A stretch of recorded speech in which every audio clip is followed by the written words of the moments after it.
Okay, we're recording. Hi there. Hi, welcome to Thoughts on Talks. Thoughts on Talks. Love it. Deep dives and digressions, I think, is what we may have, or deep thoughts, but we didn't want to oversell. Yes. I didn't want to oversell. He can have no deep pressure. Thoughts. No pressure.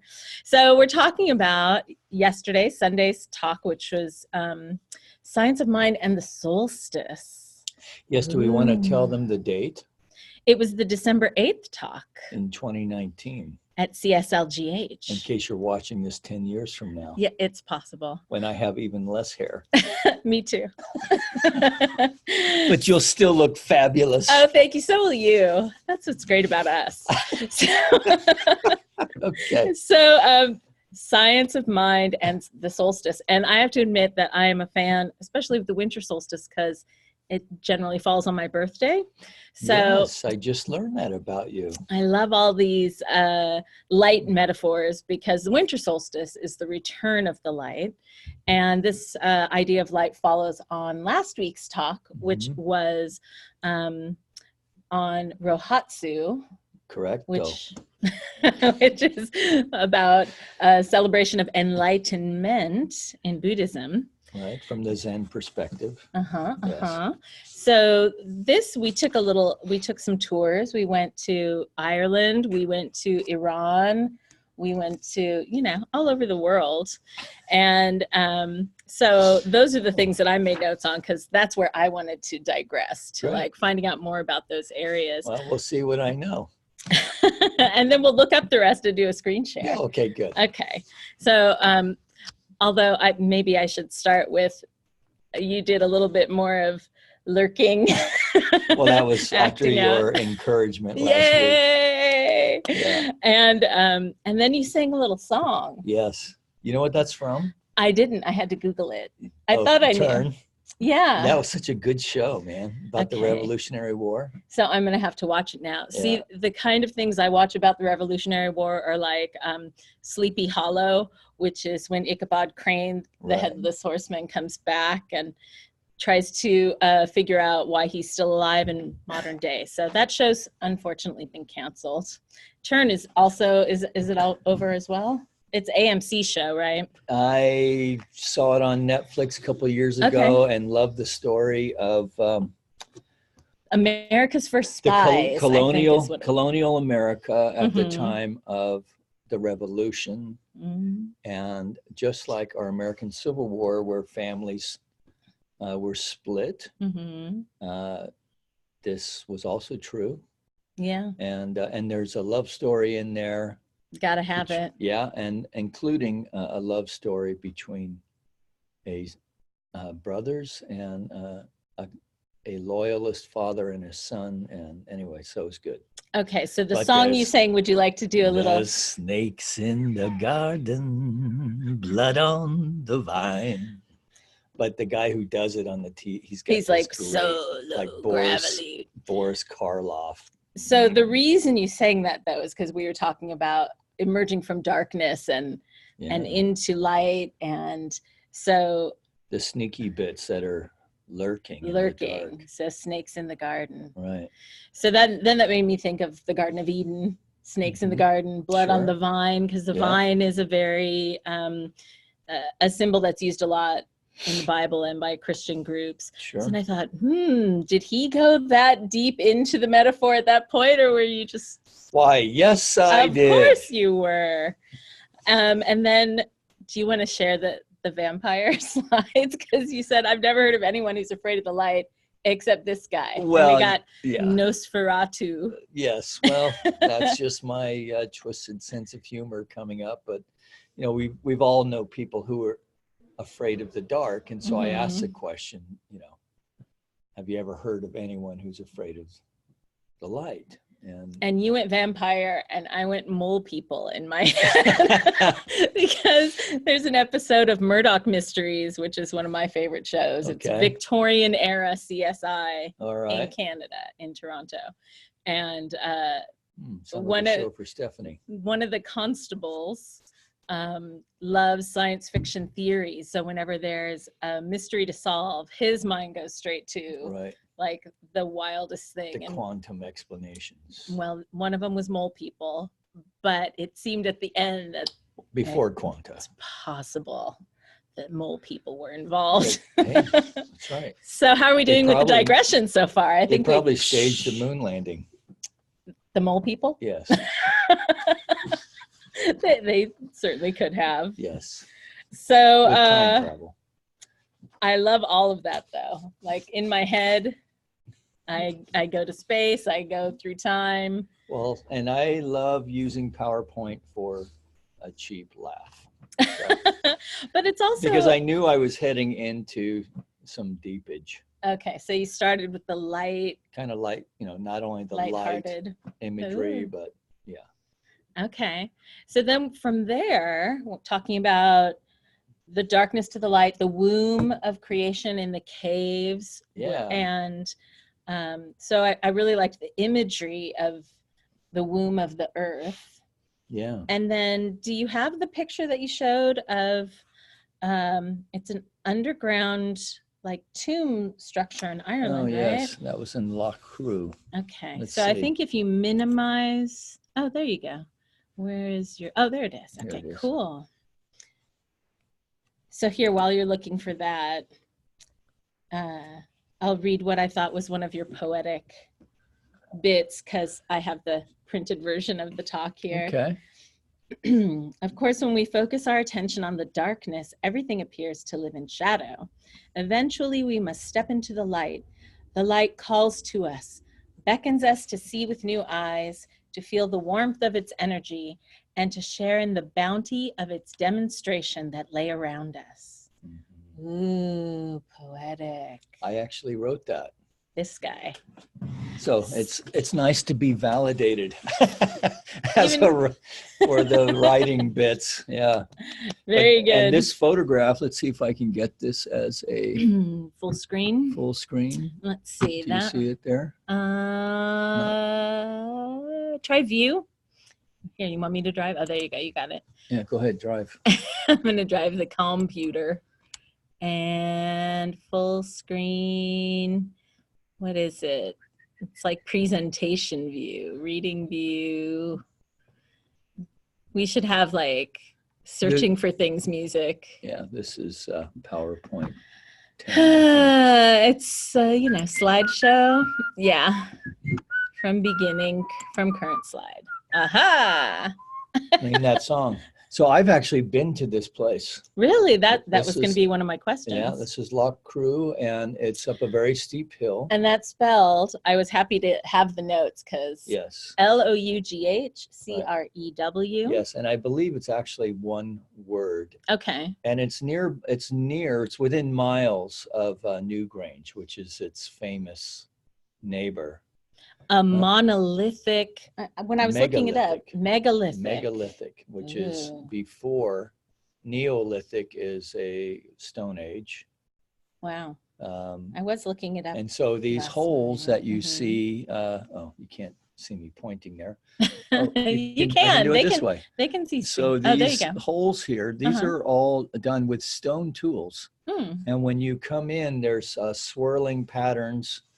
Much like you see here, that were etched into the stone thousands, maybe 5,000 years ago. Wow. Which is, that's pretty amazing to me anyway. But you can actually walk in and it's small. You can fit in that space there, maybe 4 people, one at each corner. Okay. And it's all, you can see the stone lintel here. And then it is all these stacks. This is what it looks like on the outside. Which when I looked it up, it was described as a cairn. A cairn, yes.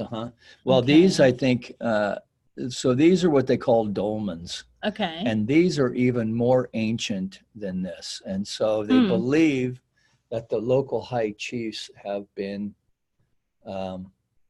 buried there, like entombed there. Okay. And then of course those tombs have been robbed for some time. That these standing stones are part of that. And then here is an area that that has, I believe they call it a mass stone, which is in the era of the British occupation. I believe it was in the 1600s. They had what they called the penal laws, which outlawed many practices, outlawed the Irish language, Irish culture, and the practice of the Catholic faith. And so they would meet in areas like this. And in fact, it's a stone slab that has a carved cross in it. Oh. And of course, that has nothing to do with anything that we were talking about yesterday. Oh, and there's a hole up here. Oh, at the top. That allows daylight in. Yeah. Okay. So the reason that you brought it up yesterday was because of the solstice. They're built to capture the light from the solstice, right? From the equinox in this case. But Newgrange is aligned with the solstice. Okay. And so in Ireland. So is this one not Newgrange, or this one is This is Loch Crew. Okay. Yeah. All right. And it's the view up there is amazing. It's 360 degrees. Of course, here's a beautiful day. You know, those are kind of rare. And it's in the Boyne Valley, which is in Northern Ireland. County Meath is one of the southernmost counties in Northern Ireland. Okay. And I looked it up on Google Maps. It looks like it's about an hour and 20 minutes outside of Dublin. Yes. And, you know, Ireland's a small country, and now they have good, what we would call freeways. So you can actually you can pretty much get anywhere in Ireland in about 6 hours. Yeah, that's about the size of Sri Lanka, actually. Yeah, so you don't want, you know, if you're like me, you're going to want to stay somewhere when you get there. Yeah. But you could technically, you know, make the round trip. For myself, on this particular trip, with my buddy Frank White, who lives in Glenfarne in County Leitrim, he brought me to this spot. And this was our plan B after we couldn't get into Newgrange, because that's a big tourist thing now. I see. Anyway, it's a beautiful place. So it connects to that idea that the ancients paid attention to these days when there was more light, less light, because they were really more dependent on it. I mean, it's trippy to engage your imagination, try and figure out, gosh, how could they even become aware of this, right? Yeah. And really so paying attention. The longest night and the shortest, you know, the longest day and the shortest night. But the equinox thing is the one that I find interesting, because that's like in the middle of, you know, how do you even work that one out? And yet they have. And I believe Loch Crew is aligned with the spring, I believe. So that's the vernal equinox. Yeah. So anyway, it's a trip. I mean, it would be good to know, right? So in Ireland, when it's so, you know, gray, and of course these things don't work if the sun doesn't come out right away.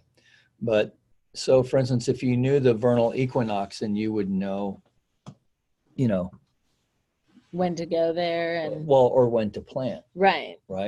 So, because to me, when I think about such things, it would, you know, plant too early and it'll get too much rain and the crop will fail. Right. So we're talking about thousands of years before a potato. Yeah. Right? Yeah, because the potato came from America. Really? Yes. Huh. See, educational stuff here. Anyway, and this, of course, none of this has anything to do with it. It's all the tangents around the talk. So I'm looking at the quote from Thou Art That by Joseph Campbell. The motif of birth in a cave is very ancient, particularly with the winter solstice, when the sun has traveled to its farthest point away from the tilted earth and the light is in the nadir of the abyss. Those are like words that I don't think I've ever said them in a sentence together. Yeah. And then I'm like, nadir, that's the opposite of zenith, and zenith is high, so nadir is the furthest away, the lowest. Right. Well, That's the poetry you get with an education. Joseph Campbell's, he was a professor, you know. Yes, exactly. So then he said it's a date of birth. You profess many things. Anyway. And then he went on to say that it's the winter solstice is the date of the birth of the god Mithra. Yeah. That's my birthday too. Mithra, Lord of Light. Right. So I might take on that title. You're talking about things that you think about. Yeah. Mithra, when I first saw that, I thought it was like one of the creatures in a Godzilla movie. Mothra. Mothra. Oh, Mothra okay. And Mithra. Mithra, Mothra. Tomato. Right. And actually, Mithra is seen to hold a rock-hewn weapon. Hewn is another word that you don't hear on podcasts a lot, H-E-W-N, but it's made from rock. A weapon in his hand. So you were just showing us the stone carvings at La Cruz. Right. And so Mithra used stone tools. Yeah, there's a lot of stuff in Assyrian culture and that have images of Mithra. So Mithra, I looked this up. Do you have any Mithra slides? No. You didn't. All right, so let's Google some. Let's stop this share and we'll, how do we look for things? So do we minimize it? Why don't you vamp? I'll vamp. I will look for Mithra. Well, when I found images of Mithra just by Googling, they were Roman statues and he had a rock in his hand in almost all of them.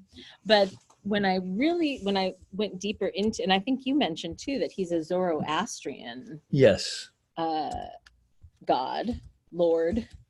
And I remember reading about Zoroastrianism a long time ago, but I didn't really remember much. So it's considered perhaps the first monotheistic religion. That's correct. Yeah. And now you can do a screen share on all of those. Yeah, except I think this is the Roman version. Okay. So Zoroastrianism had the good versus evil idea.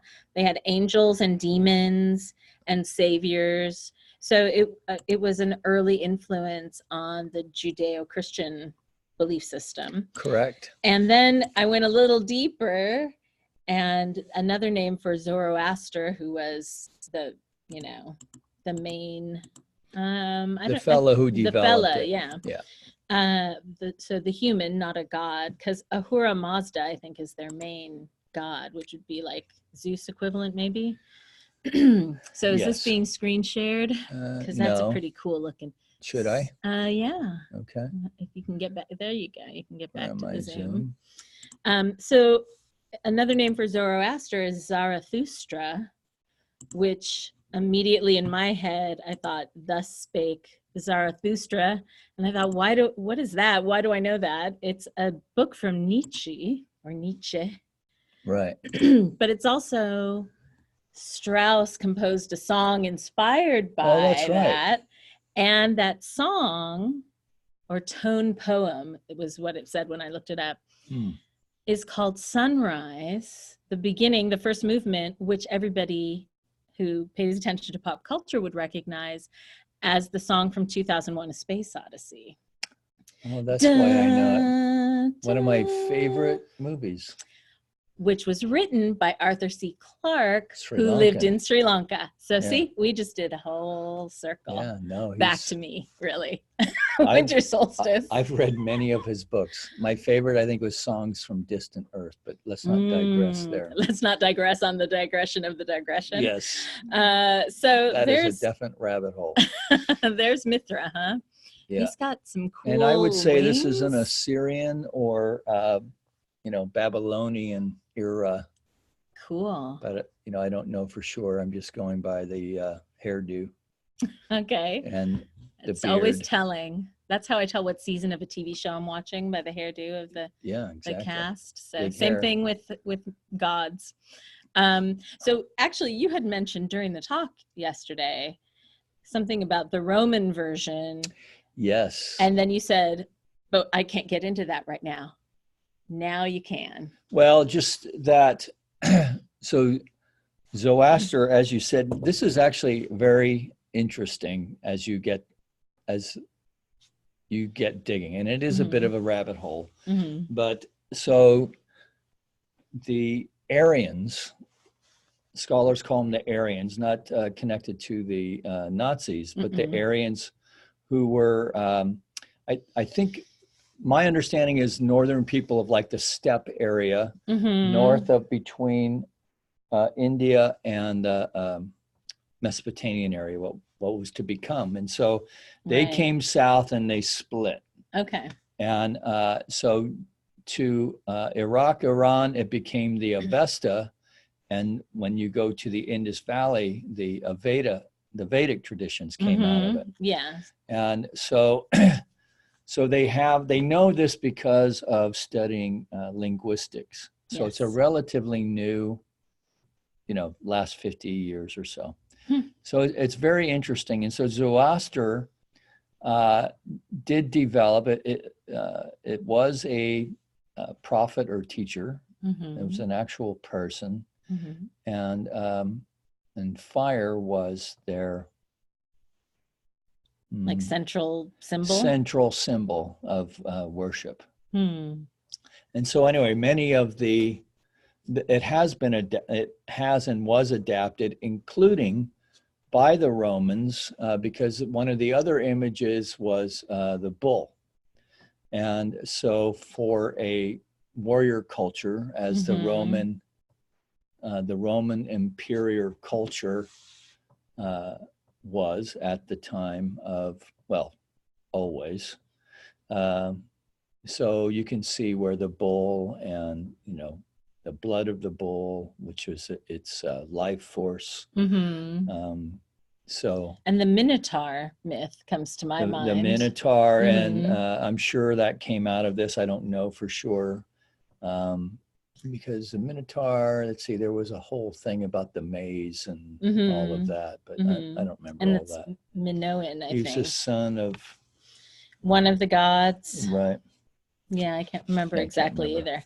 So they were busy, those gods. Yeah, but I think it was also in a cave. So it was like a labyrinth in a cave. So that's right. And many of the elements of the Judeo-Christian tradition do have their roots in the Zoroastrian religion, which is very interesting. Yeah. Because in Christianity, of course, early Christianity, they started calling such things pagan. Right. And so I was raised in that tradition, and pagan basically means, to me, illegitimate and not to be considered. Interesting. And so when see, I didn't grow up with that. So when I think of pagan, I think of nature-based or... I just, to me, with the interest that I have today, it's like, wow. So, because I remember when I was in college, my friends who were like, anthropology majors and stuff like that, are like, that's not even really school, right? Okay. Of course, they finished. So there's that. There's something to be said about focusing on something that interests you. Yeah, definitely. And, so I've always been kind of had an amateur interest in such things.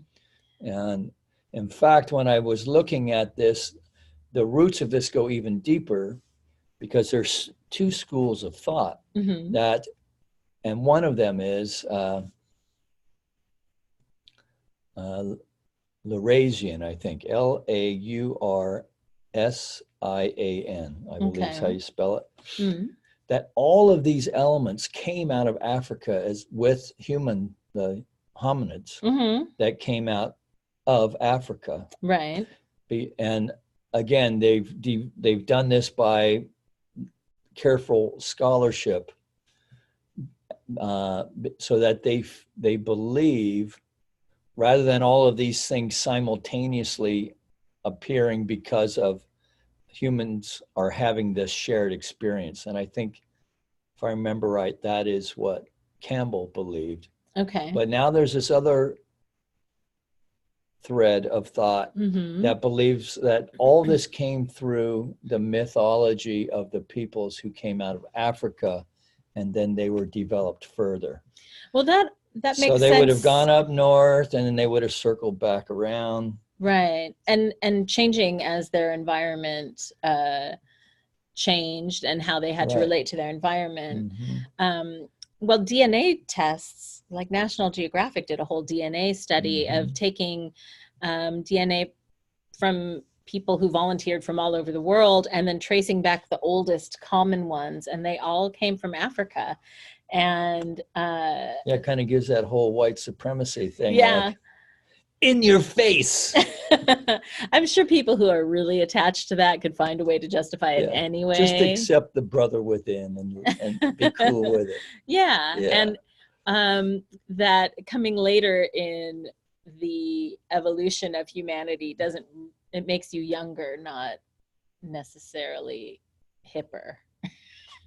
Right? Yeah. Well, it's interesting to consider such things. Yeah. You know, and it's too bad that, well, maybe we do know more about African cultures today. Mm-hmm. But when you consider that, Africa is I'm gonna stop screen sharing. dense jungle, Mm-hmm. right? Well, at least some of it's desert.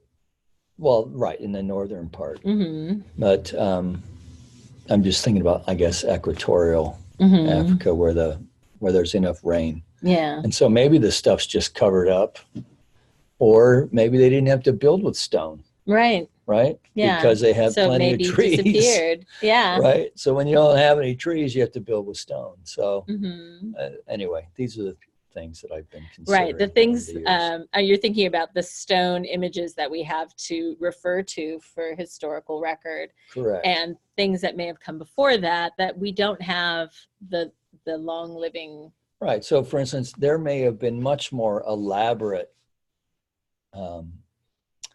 systems in Africa that were built out of biodegradable materials.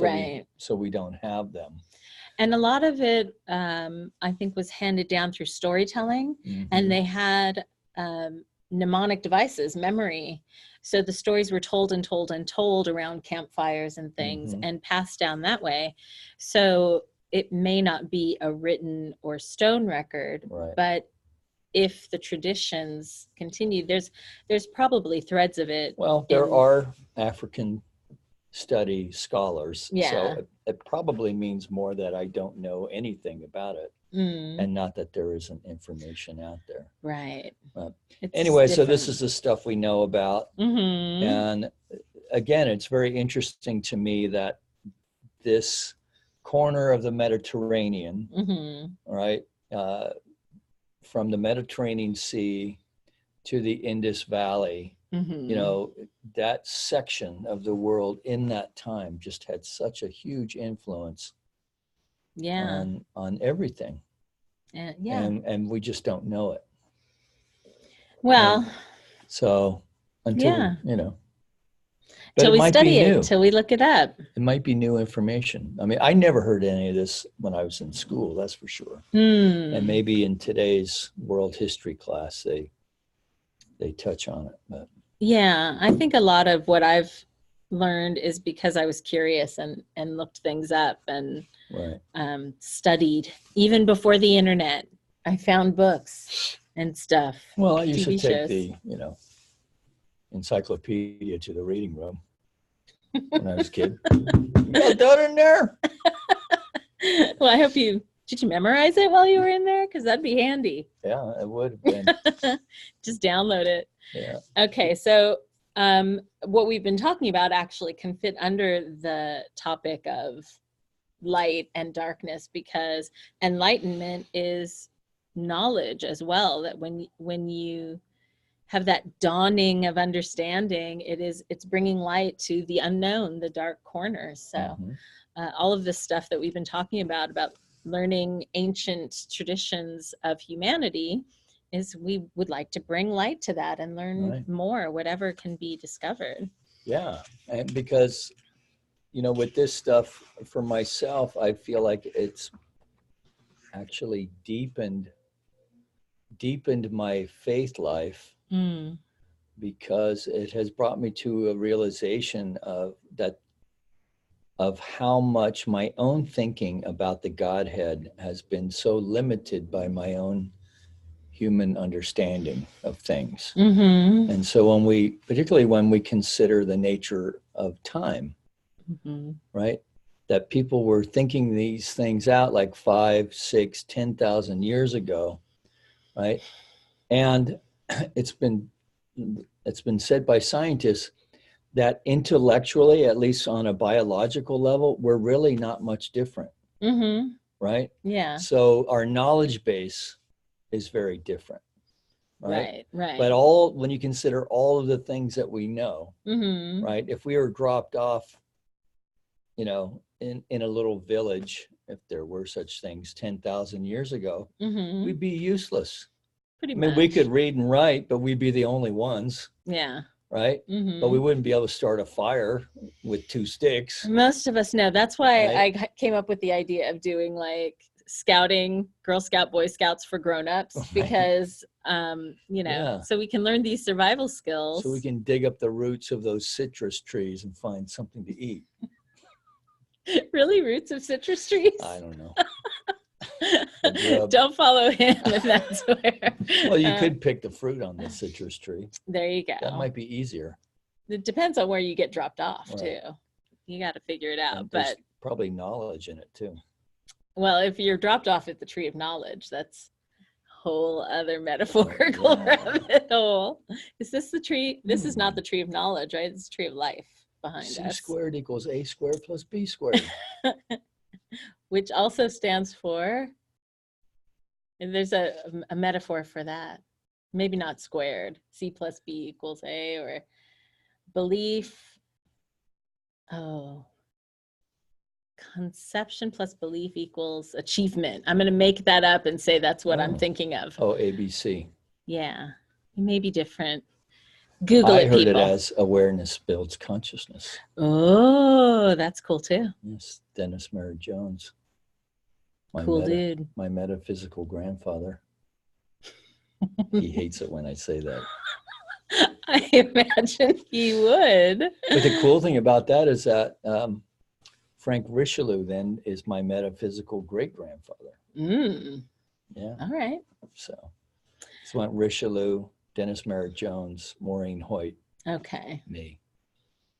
So it's not about age. It's about influence. Order of influence. Yeah. Okay. So back to our topic. We're going to try to go back to the topic when we've gone far afield. So at some point you switched to biblical metaphors of light. Yes. And light from darkness. And you started with sort of the beginning of the creation story, really. Genesis. Out of darkness came light, and so that's a great metaphor for how we create, which you also talked about. That it's taking inspiration and thoughts and then manifesting. So right. Well, the idea that in the Judeo-Christian tradition, that we are made in the image and likeness of God. And so this is a very interesting consideration because it must be beyond the body, because the body is not eternal. So there must be some aspect of ourselves that is eternal to be made in the image and likeness. And so Ernest Holmes then started thinking about, well, so what are other aspects of human life that would be a reflection of the divine life? And that would be the nature of thought. And so we have in this imagery that the word was made flesh, the word was made manifest. God said, let there be light, and there was light.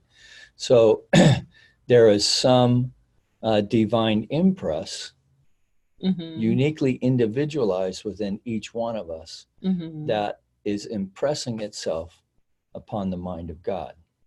When you say the impressing part, I pictured those nail art things that were really popular, Yeah, like right. That's a great where one. you push on it and it has the imprint of Leaves your a hand or handprint, your face your or nose. whatever. Yeah. And so, but the substance then wouldn't be nails. It would No. be like the etheric energy the quantum source. field. Yeah, yeah. Yeah.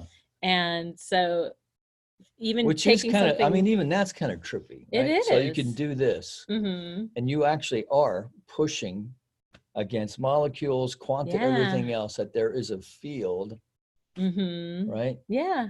It's It kind of is. trippy. It's really trippy. So, and I know that many in denominational religions think, well, you know, these guys are really out there. Religious scientists, that's just a bunch of woo-woo.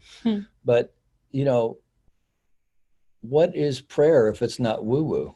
Yeah. I mean, if you're going to believe in God, why not make it an understanding that has some room for being logical and reasonable, and use it in an intelligent way, which would be a reflection of its intelligence. Yeah. Right? So, yeah. So that's where I kind of went with that. Well, not kind of, I hope that is where I went with it. Because that is kind of the gist of the teaching.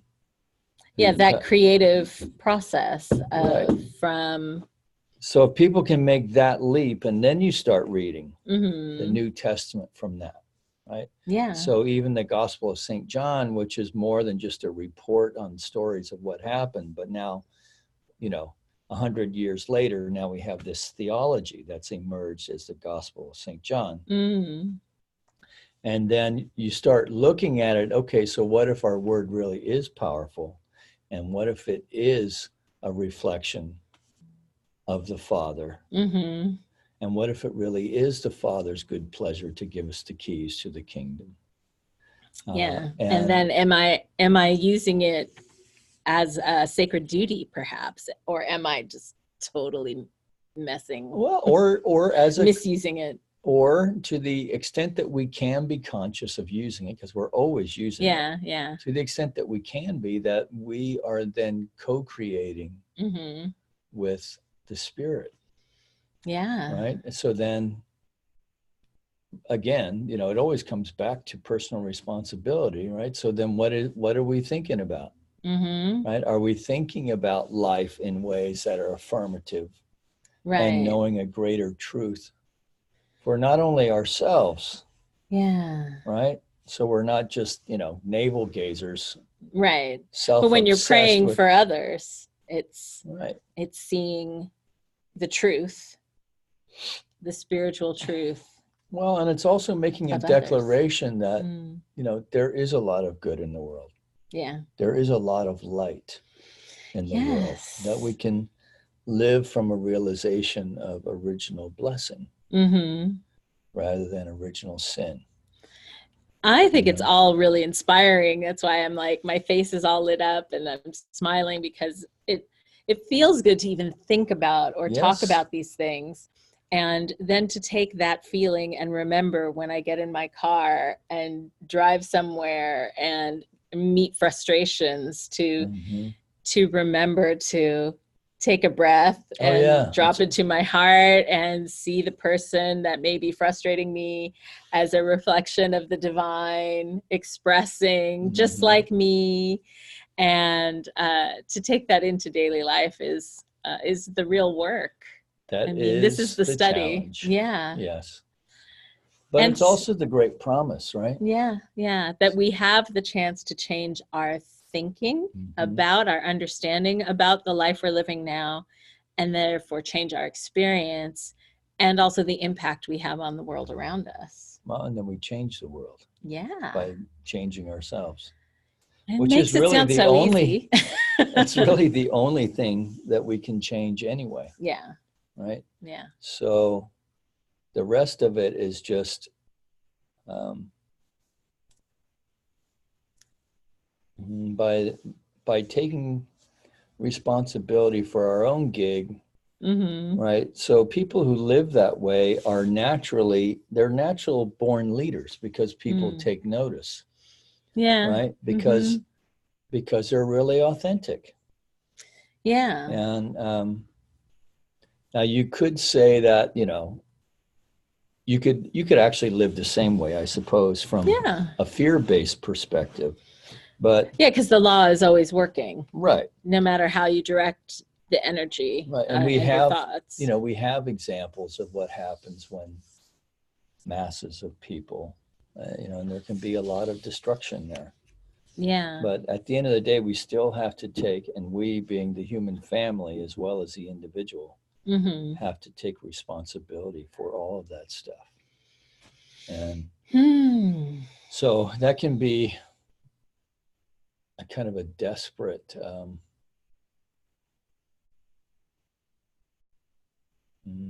consideration. Yeah. That's why I like, when you were doing the flourish thing on Wednesdays, right? So, to consider the ways that we are stewards. Right. Of our natural world. Of our natural, right. Yeah. So yes, we get into our cars, but then not only are we getting into our cars, but we're also cutting our trips down. So we're not in our, we're trying to be in our cars 10% less or 20% less or half the time. Yeah. Right. So there's another digression for you. Yeah. Well, it's really how we use our energy. So it can be how we use our light in the world, because what you ultimately came to were the quotes from the Bible, I am the light of the world. And so we really have brought it back to the same place you brought the talk, that it is us and our light and how we allow ourselves to shine in the world that changes the world. And it starts with our daily practices, our daily thoughts, our daily habits, and making the choice from, deciding not to use a plastic straw, for example, and use a bamboo straw, or no straw at all. Starbucks even, I got a cold drink and they have a lid now that they've created that you don't need a straw. It's like a sippy cup. Oh. So, is it made out of plastic? It is, but it's recyclable. Starbucks could really do a lot more in this regard. Yeah. Yeah. Well, so I feel like all the major corporations can do a lot. Yeah. Anyway. Yeah, that's a whole other one. Or we one. could just, make and drink coffee at home. I do that quite a lot. out of a mug. Drink it. Oh, my mug's behind the computer. There's something about having a nice cup of coffee in the car when it's going to be 30 minutes to get to wherever you're going. Well, commuter mugs, reusable commuter mugs. Yeah. Yeah. So, but it's still a choice we make, and as we grow and learn and live, we try to make the best choices we can. And so let's see if there's some good quotes. I have now spread all the pages out here. There's the I am. Yeah, that stuff in there, that's all Holmes in there. That comes from the Essential Ernest Holmes. Okay. So let's see if I can find the page before that. I put them all out of order. Here we go. 10, More EH. All right. Let us proceed with the account of creation having this idea in mind. This is Ernest Holmes, that there is in the universe a conscious intelligence, which we call spirit, a reactive law responding to this conscious intelligence, and a substance ready to take form through the word of the spirit. This is the thing, the way it works and what it does. And without such a reality, there could be no creation. So the thing is the substance, the way it works is through us, and what it does is create. The thing is the conscious intelligence. Okay. The way it works is through the law. Okay. And we are what it does. Okay. Right? That there is this substance from which the word is acting upon as law that calls all of creation into experience. So this divine substance then really is God, in considering the thing that it thinks about creates the thing it's thinking about, making it out of itself, bound only by its own nature, which is infinite. So it makes me first, after the mind went and then came back, then I thought about how that was depicted in the Guardians of the Galaxy movie with Kurt Russell's character called Ego. Yes. Did you see the movie? I did. And you're not remembering it right now? I could see on your face. I remember the soundtrack. The soundtrack. Oh yeah, so that's right, because he was just like his dad or something, right? Ego, yeah, and he was basically a god, and he said in the movie they show his like progression. He was just existing and thinking about things, and then he created a planet, and then he created himself as an individual, and then he was lonely and bored, and so he went traveling to make more.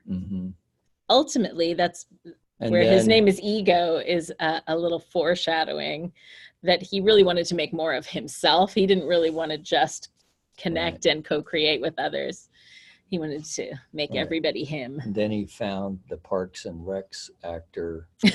Right. He was the Star-Lord. What is with Kurt Russell? He must be like a genetic freak. Well, they used some CG on him. Oh, they did? Yeah. Like, man, this dude still looks like $1 million. He still looks like Snake Griskin. They're doing some really cool things with CG in films now, where they can start take doing the actor that on Sunday. No, we don't need it. But yeah, it is pretty amazing in that movie. In the beginning, they show him in like the 70s or the early 80s, and it's him, and it's him acting. It's not a cartoon. Why am I thinking of the Pina Colada song right now? I think that's probably what they were playing as they were driving in the car. I was talking to my lady. Are you going to sing the whole song? No, I'm not. Although that would be entertaining in a whole different way. Yes, in a kind of really sad way. Right. I don't know about that. So, is there anything else that you want to say before we wrap this up? I feel like we've come full circle. I just, I really like this time of year. Before, I never thought of such things until I started coming to the Granada Hills Church of Religious Science, now the Center for Spiritual Living. And it actually, when we do our Spiral of Light, which this year we're doing on the 18th. I love that. So last week when we were talking about penetrating the darkness and so forth, it was a Spiral of Light that actually started me thinking about such things. And then going back to Ireland and then connecting with this fellow Frank White, who knows a lot of the local history in the area, but also has this fierce interest in all things megalithic. And so it just got me to thinking, like, for instance, when this last trip, I went out to KG Fields, which is out in Mayo. Okay. The northern part of the county, and it's really like, I don't know, 20 miles from anywhere. And I mean, people have been living there in that spot for tens of thousands of years. Wow. It blows my, and you know what, they probably be living right here in Los Angeles too, right?